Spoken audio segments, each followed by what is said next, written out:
குரு ஒரு தத்துவத்தை என் நிலையிலிருந்து தன் துவத்திலிருந்து தருகிறாரோ அதையே தன் துவமாய் மாற்றிக்கொண்டவர்கள்தான் தத்துவத்தை புரிந்து கொள்கிறார்கள். தன் துவம் புரியாது தத்துவத்தை ஆராயும் பொழுது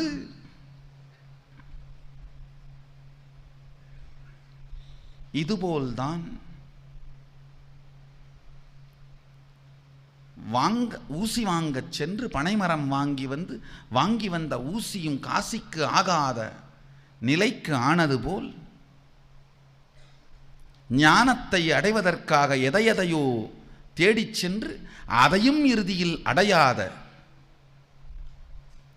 வாழ் ஒழிந்து வழக்கொழிந்து பாழ்பட்டு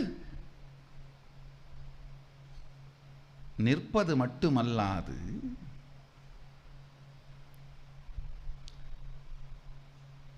சத்தியத்தை வாழ்க்கையில் சாத்தியமாக்குவதே சாத்தியமில்லை என்று தனக்கு அனுபவப்படவில்லை என்பதற்காக யாருக்குமே அனுபவப்படாது என்று நாத்திகர்களாகவும் மாறித் திரிகிறார்கள்.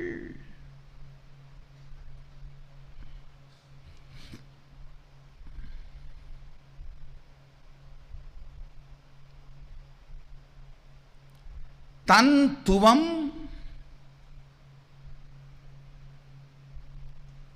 புரிந்து தந்துவம் சார்ந்து தத்துவத்தை புரிந்து கொள்ளல்.